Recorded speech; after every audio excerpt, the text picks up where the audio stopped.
Per comporre questa torta diplomatica, perfetta per carnevale ma anche per un compleanno, ci serviranno una pasta sfoglia, un pan di Spagna e della crema pasticcera. Per prima cosa occupiamoci della pasta sfoglia. Per comodità io ne ho usata una acquistata al supermercato, sono quasi tutte vegane. Tagliamo la pasta a metà così da ottenere già i due strati separati della nostra torta. Con una forchetta bucherelliamo tutta la superficie in maniera che in forno non si gonfi. Poi, per farlo ben dorare, cospargiamo tutta la superficie con acqua e zucchero, mescolati bene in una ciotolina.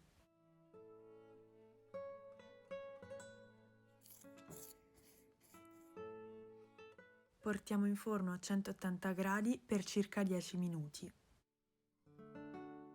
E adesso prepariamo la crema pasticcera, per cui ci serviranno 500 g di latte di soia, 85 g di zucchero, 45 g di farina di riso o di amido di mais, poi la vaniglia e la scorza di un limone.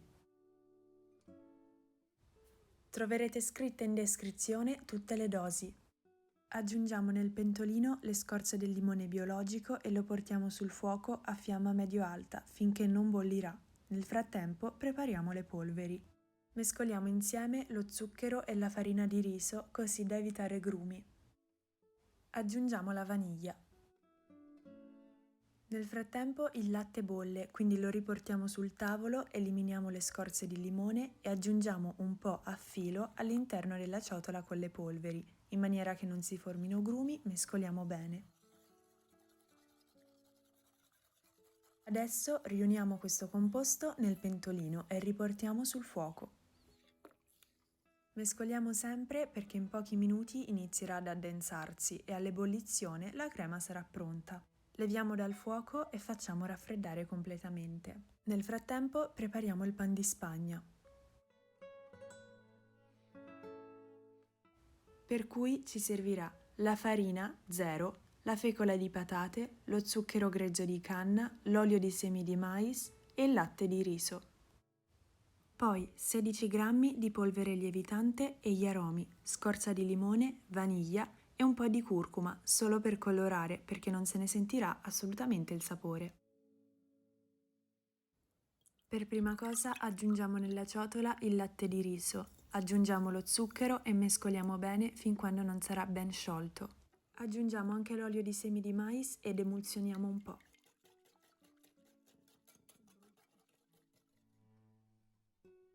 Aggiungiamo un po' di curcuma facoltativa, giusto per colorare, e poi la vaniglia. Un bel po' di scorza di limone biologico o anche di un'arancia e mescoliamo. A questo punto aggiungiamo la fecola di patate, io consiglio di setacciarla perché facilmente crea dei grumi molto noiosi.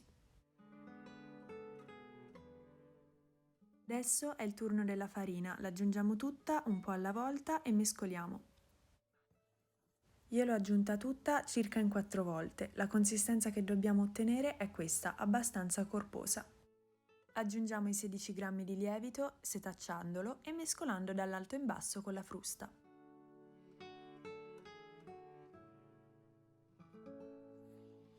Trasferiamo l'impasto su una teglia rettangolare foderato con carta da forno e livelliamolo perché sia abbastanza sottile.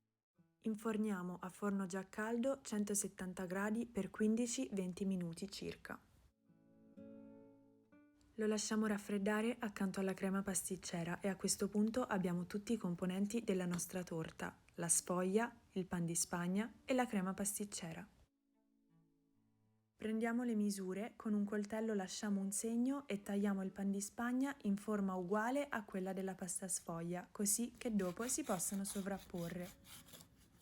Volendo eliminiamo anche le parti esterne, ma non buttiamole, possiamo usarle per fare altro o per mangiarle. Montiamo circa 100 ml di panna di riso e la uniamo alla crema pasticcera. Creiamo il primo strato della torta mettendo la sfoglia su un bel vassoio e aggiungendo qualche bella cucchiaiata di crema.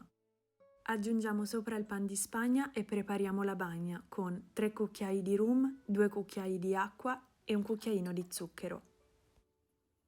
Se non si vuole usare il rum, basterà cuocere dell'acqua con delle scorze di limone e di arancia. Aggiungendo qualche cucchiaio di zucchero, quell'acqua poi si potrà usare come bagno. Bagniamo abbondantemente il pan di Spagna e ricopriamo con un altro bel po' di crema.